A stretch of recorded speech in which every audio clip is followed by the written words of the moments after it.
ಎಲ್ರಿಗೂ ನಮಸ್ಕಾರ. ಆರ್ ಅಡುಗೆ ಮನೆಗೆ ಸ್ವಾಗತ. ಇಡ್ಲಿ ಅಂದ್ರೆ ಯಾರಿಗೆ ಇಷ್ಟ ಇರಲ್ಲ ಹೇಳಿ, ದೊಡ್ಡವರಿಂದ ಚಿಕ್ಕವರಿಗೂ ತುಂಬಾ ಇಷ್ಟ ಆಗುತ್ತೆ. ಆದ್ರೆ ಹೋಟ್ಲಲ್ಲಿ ತಿಂದ್ರೆ ತುಂಬಾ ಸಾಫ್ಟ್ ಆಗಿರುತ್ತೆ. ಆದ್ರೆ ಮನೇಲಿ ಮಾಡಿದ್ರೆ ಯಾಕೆ ಸಾಫ್ಟ್ ಆಗಿ ಬರಲ್ಲ ಅಂತ ಯೋಚನೆ ಮಾಡ್ತಾ ಇರ್ತೀವಿ.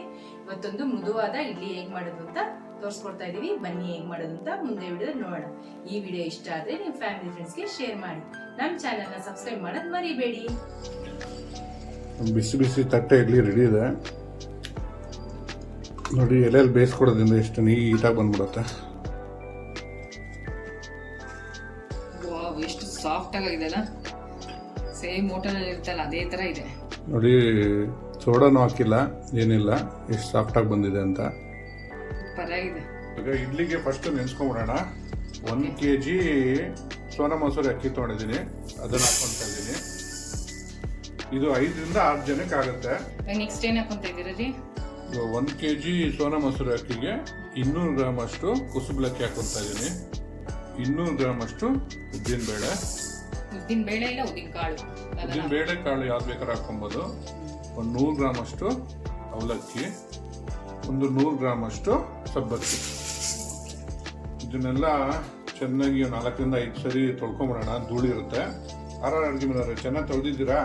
ತೊಳೆದಿದ್ದೀನಿ, 5 ರಿಂದ 6 ಸರಿ ತೊಳ್ಕೊಂಡ್ಬಂದಿದ್ದೀನಿ. ಇವಾಗ ಇದನ್ನ ಮುಳುಗಷ್ಟು ನೀರು ಹಾಕ್ಬಿಟ್ಟು, ಕಡಿಮೆ ಅಂದ್ರೆ 5 ರಿಂದ 6 ಅವರ್ ನೆನಿಬೇಕು.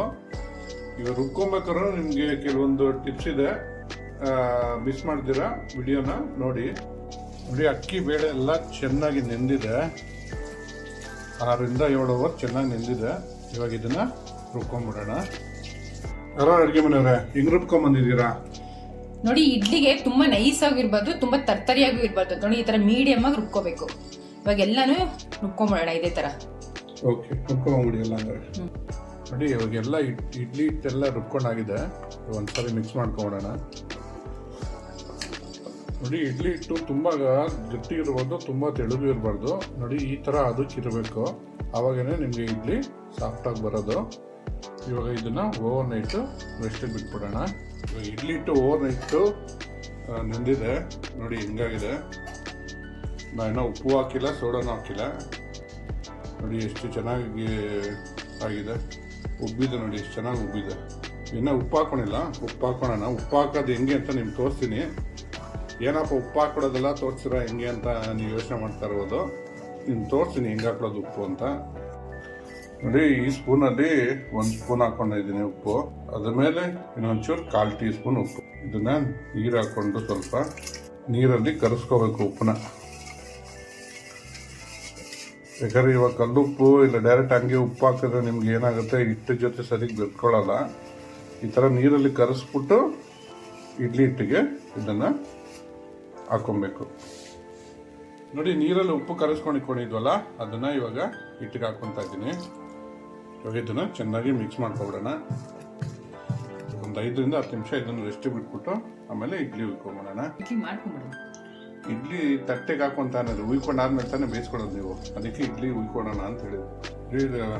ಇಡ್ಲಿ ತಟ್ಟೆಗೆ ಬಾಳೆ ಎಲೆ ಹಾಕೊಂಡು ನಮ್ಮ ಅಡುಗೆಯವರು ತುಪ್ಪ ಹಚ್ಚಿ ರೆಡಿ ಮಾಡಿ ಇಟ್ಟಿದ್ದಾರೆ.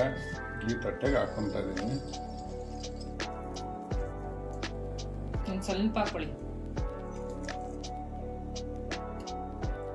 ಇನ್ನೂ ನಿದ್ದೆ ಮಾಡೋದಿದ್ದೀರಾ ಬೆಳಿಗ್ಗೆ ಆಗಲೇ. ನೋಡಿ, ಇಡ್ಲಿ ಉಯ್ಕೊಂಡು ಆಗಿದೆ. ಇವಾಗ ಬೇಯಿಸಕ್ಕೆ ಇಟ್ಕೊಬಿಡೋಣ. ಇಲ್ಲಿ ಕುಕ್ಕರಲ್ಲಿ ನೀರು ಇಟ್ಕೊಂಡು, ನೀರು ಕಾದಿದೆ. ಇವಾಗ ಇಡ್ಲಿ ಬೇಯಿಸಕ್ಕೆ ಇಟ್ಕೊಂಡ್ಬಿಡೋಣ. 10 ರಿಂದ 15 ನಿಮಿಷ ಬೇಯಿಸ್ಕೊಬೇಕು ಇದನ್ನ. ಈಗ 10 ರಿಂದ 15 ನಿಮಿಷ ಆಗಿದೆ. ಇಡ್ಲಿ ಹೆಂಗಾಗಿದೆ ಅಂತ ಒಂದ್ಸರಿ ನೋಡೋಣ. ಬೆಂದೇ ಆಗಿದೆ. ಇವಾಗ ತೆಕ್ಕೊಂಡ್ಬಿಡೋಣ. ಬಿಸಿ ಬಿಸಿ ತಟ್ಟೆ ಇಡ್ಲಿ ರೆಡಿ ಇದೆ ನೋಡಿ. ಎಲೆಯಲ್ಲಿ ಬೇಯಿಸ್ಕೊಡೋದ್ರಿಂದ ಎಷ್ಟು ನೀಟಾಗಿ ಬಂದ್ಬಿಡುತ್ತೆ. ಎಷ್ಟು ಸಾಫ್ಟ್ ಆಗಿದೆ ಅಲ್ಲ, ಸೇಮ್ ಹೋಟೆಲಲ್ಲಿ ಇರ್ತಲ್ಲ ಅದೇ ತರ ಇದೆ ನೋಡಿ. ಸೋಡಾನು ಹಾಕಿಲ್ಲ, ಏನಿಲ್ಲ, ಎಷ್ಟು ಸಾಫ್ಟಾಗಿ ಬಂದಿದೆ ಅಂತ.